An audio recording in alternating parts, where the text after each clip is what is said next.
Sou peregrino aqui, em terra estranha estou, no reino. Bem-vindo ao podcast Estrangeiros e Peregrinos. A mensagem de hoje será apresentada por Dennis Allen. Vamos refletir um pouco sobre pastores de ovelhas. E no final desta mensagem, darei resposta à pergunta 872 e a nova pergunta do dia. Qualquer grande líder vive cercado por conselheiros. E um dos mais visíveis geralmente cuida dos seus comunicados públicos. Hoje, são conhecidos como secretários ou assessores de imprensa. Quando um presidente, governador ou rei tiver um anúncio importante, esses ajudantes normalmente procuram a melhor maneira de comunicar para ter o maior impacto. É comum chamar outros líderes, senadores, governadores e outros para ouvirem de primeira mão a notícia.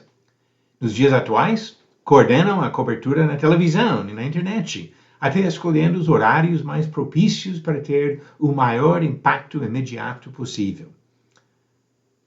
Uma vez, o rei mais poderoso de todos preparou um anúncio para seus sujeitos. Deu muita atenção aos detalhes do aviso. Preparou as palavras exatas que usaria. Escolheu o local para publicar sua notícia. Decidiu exatamente quais pessoas estariam presentes para ouvir a novidade. Escolheu a pessoa que agiria como seu porta-voz. E quando tudo estava pronto, publicou a notícia mais importante da história a um pequeno grupo de trabalhadores do campo que cuidavam de ovelhas em um lugar afastado dos centros importantes. A notícia que o anjo de Deus deu aos pastores perto de Belém foi: eis aqui vos trago boa nova de grande alegria, que o será para todo o povo, é que hoje vos nasceu na cidade de Davi o Salvador, que é Cristo o Senhor. Lucas capítulo 2. Meses depois, quando alguns magos estrangeiros procuraram esse bebê, imaginavam que o rei da região teria as informações. Foram falar com Herodes o Grande, em Jerusalém, que governava toda a Judeia. Mas ele não sabia nada sobre o Filho de Deus. Jesus havia nascido apenas 10 quilômetros de Jerusalém e o rei não sabia. Anunciar as boas novas sobre Jesus e seu papel como Salvador e Senhor às pessoas simples foi uma característica do trabalho de Cristo e seus seguidores. Jesus cresceu em uma aldeia insignificante, longe dos centros de poder. A maior parte de seu trabalho foi feito na Galileia e outras regiões rurais, com apenas algumas visitas a Jerusalém, a capital da Judeia. Nunca visitou Roma, Atenas ou outras cidades onde os poderosos e sábios moravam. Quando o próprio Jesus procurou acalmar as dúvidas do seu servo João Batista, ele deu este resumo do seu trabalho: ide e anunciai a João o que estáis ouvindo e vendo. Os cegos veem, os coxos andam, os leprosos são purificados, os surdos ouvem, os mortos são ressuscitados e aos pobres está sendo pregado o Evangelho. E bem-aventurado aquele que não achar em mim motivo de tropeço. Mateus capítulo 11. Deus, como Criador dos seres humanos, sempre soube como se comunicar com eles. Desde o sexto dia da criação, no dia em que fez o homem e a mulher, Deus se comunicava em palavras. Palavras que as pessoas compreendiam. As suas mensagens mais importantes ao longo da história não foram comunicadas aos reis e filósofos, mas a homens simples. No Egito Antigo, ele usou um escravo encarcerado para falar com o rei mais poderoso do mundo, Gênesis 41. Uma humilde escrava falou ao comandante do exército que dominava sobre o povo dela, dirigindo o homem ao profeta de Deus, 2 Reis, capítulo 6.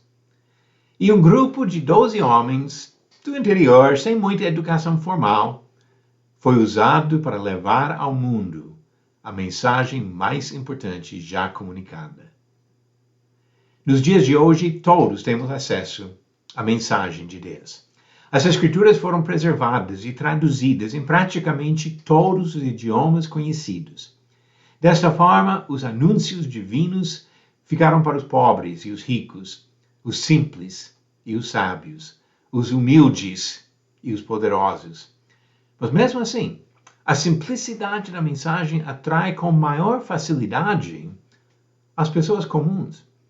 É difícil para as pessoas que se consideram bem-sucedidas e sábias aceitarem a mensagem do Evangelho.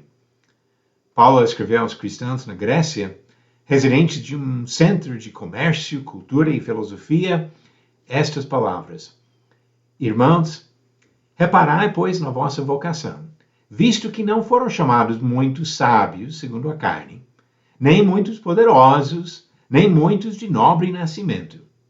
Pelo contrário, Deus escolheu as coisas loucas do mundo para envergonhar os sábios, e escolheu as coisas fracas do mundo para envergonhar as fortes. E Deus escolheu as coisas humildes do mundo, e as desprezadas, e aquelas que não são, para reduzir a nada as que são, a fim de que ninguém se vanglorie na presença de Deus. 1 Coríntios capítulo 1, do versículo 26 ao 29. Por meio das Escrituras, Deus continua anunciando sua mensagem importante aos simples, humildes e pobres. Vamos agora à pergunta 872. Paulo alertou os filipenses para terem cuidado com quem? Alternativas: A. Os cães e os maus obreiros. B. Os soldados romanos. C. Os filósofos gregos. Ou D. Os cobradores de impostos. A resposta certa é a alternativa A, os cães e os maus obreiros. Diz Filipenses 3, versículo 2. Cuidado com os cães, cuidado com os maus obreiros, cuidado com a falsa circuncisão. Ele usou essas figuras justamente para representar pessoas que apresentavam uma ameaça doutrinária para os cristãos em Filipos. E a pergunta 873, verdadeiro ou falso? Paulo afirma que, se Cristo não ressuscitou, a fé dos cristãos ainda é útil para a moralidade social. Verifique sua resposta no final do próximo episódio de Estrangeiros e Peregrinos. A mensagem do Senhor não foi reservada para os ricos e fortes e poderosos. Ele anunciou a mensagem salvadora de Jesus Cristo para todos nós. Jesus veio ao mundo, viveu aqui, ensinou aqui, se sacrificou pelos nossos pecados e oferece para nós acesso ao Pai e a esperança da vida eterna. Obrigado por nos acompanhar nessa jornada pelas Escrituras. Volte amanhã para ouvir mais uma mensagem do podcast Estrangeiros e Peregrinos. Seguimos pelo mundo a viajar.